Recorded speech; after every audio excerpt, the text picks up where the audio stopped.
Ito ang itsura ng bagong gising at walang energy. Walang almusal. Hindi pa nakapaghilamos. Hindi pa nakapumog. Toothbrush. Pero may energy at may boses para gumawa ng video. Top 5 continuous. Napansin ko lang at naisip, ano ba yung common na profile picture ng mga friends nyo sa Facebook aside from their face?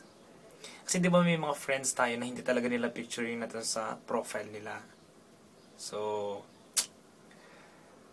actually iba-ibang kwento noon. So, ito kwento ko kaya akong bida. So, number one ay mapapansin niyo yung mga mothers or mga fathers, yung may mga family na kadalasan yung mga profile picture nila, picture ng baby nila.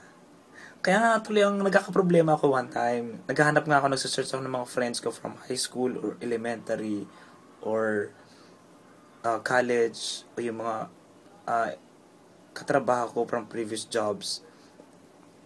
Ang hirap i-identify kasi nasa-search mo yung tamang name nila, but then yung picture, it doesn't represent them. Yung pala may pamilya na siya, may anak na siya. So yung nakalagay na picture doon kasi hindi niya picture. So baby. So ngayon parang ang jahe doon. Buti na sana kung nakashare yung ano niya, hindi naka-private setting yung pictures niya, yung photos niya or albums niya. Nahanap po siya doon. So that's the only time ma-identify mo na siya na ngayon. So yun. So yung number one, ang ginagamit nilang profile picture ay picture ng anak nila. Pero ang cute. Ayun. Wala naman yatang pangit na baby. Pero hindi. Meron pa rin lang baby na pangit talaga. Pero 90%, 95% ng mga baby talaga ang cute na lahat. Siguro ako lang yun yung 5% kasama ko dun sa mga pangit na baby. Number 2. Gusto nyo palang bumili ng sombrero na ganito. Ito yung uso ngayon sa Dubai. Made of plastic. So, hindi siya madaling masira. Anyway, yung number 2, yan, ayusin natin yung sombrero. Jose Rizal style. So, yung number 2, na klase ng mga profile picture na naglalagay nila ay, ito naman yung mga in relationships. Yan. So, ang nilalagay nilang picture sa profile picture nila ay picture ng mga sweethearts nila. So, pwedeng in boyfriend, girlfriend, or di kayo mag-asawa na wala pang anak. So, nakalagay doon na picture ay picture ng habibi nila, sweethearts nila, loved ones nila. Yun ang nakalagay, kunyari, example. Sino bang friend ko na gano'n? Ayoko mag-name drop.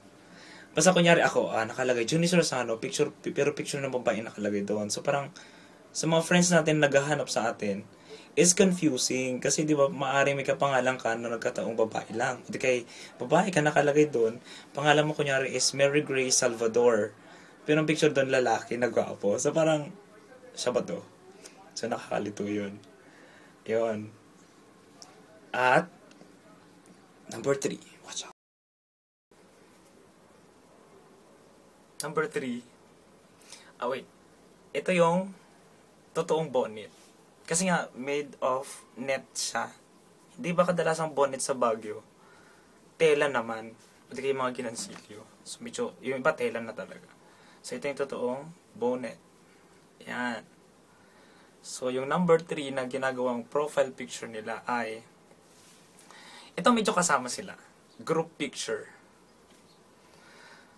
Say, 54 people all in one picture. Ang masama nun, yung friend mo nasa likod pa. So, nagsisearch nga ng friend. Si Benzi Hayona. Yan, friend ko nung high school. Although hindi niya to picture, example lang. Kinuha ko lang yung pangalan. Benzi Hayona.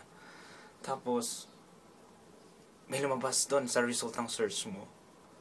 Kaso grupo. Paano kung friend mo siya 10 years ago, di ba? Ang dami na nagbago, maaaring tumaba na siya, tumanda na siya, yung parang gano'n. So, grupo, asan siya rito? Siya ba to? So, ang hirap. kailangan mo pang i-zoom yung picture just to find him na kasama ba siya doon o yung hinahanap mong person is the same person na hinihingi mo.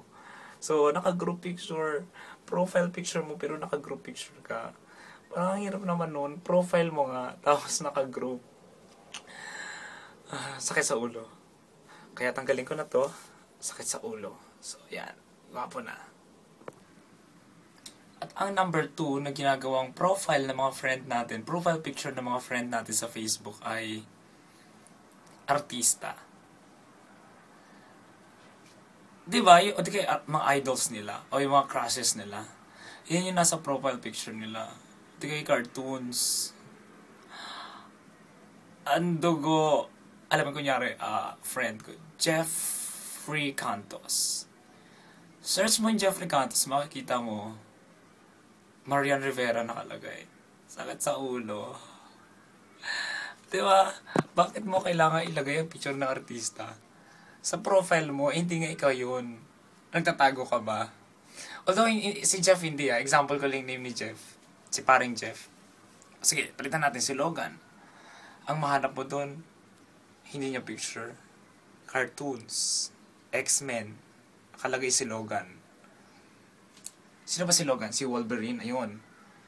Yun ang nakalagay doon. Okay lang yun medyo represent ng konti. Kasi si Wolverine tawag sa kanya si Logan. So, siya si Logan. Pero, hindi pa rin artista nakalagay. Ay, nako. Siguro hindi talaga sila proud sa sarili nila. At ang pinakapanghuli na ginagawang picture profile ng mga friend natin sa Facebook ay mga bagay o di kaya mga view. Example, bangko. Hinanap mo yung friend mo, kunyari, Matet Pagkaliwagan. Pag search mo, ang lumalabas ng mga pictures ay upuan. Ito kay view ng Chocolate Hills. Ito kay Mayon Volcano.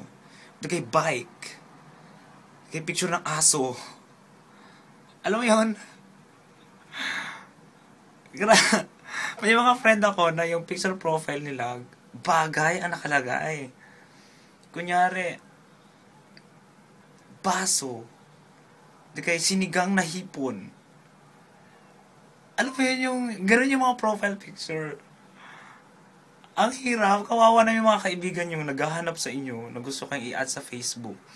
Para alam nyo makipagbalitaan sa inyo, mag-share ng mga buhay nila, mga updates ng buhay nila sa ngayon. Ang mahanap nila, picture ng brief, picture ng tsinelas na Habayanas. Kesyo Habayanas, yun ang profile nila. Hindi kayo picture ng t-shirt na fila. Di ba, paano malalaman ng kaibigan nyo na kayo ngayon? For some kasi, it was cute. Kasi di ba, for some it was cute. Pero for some, it's not.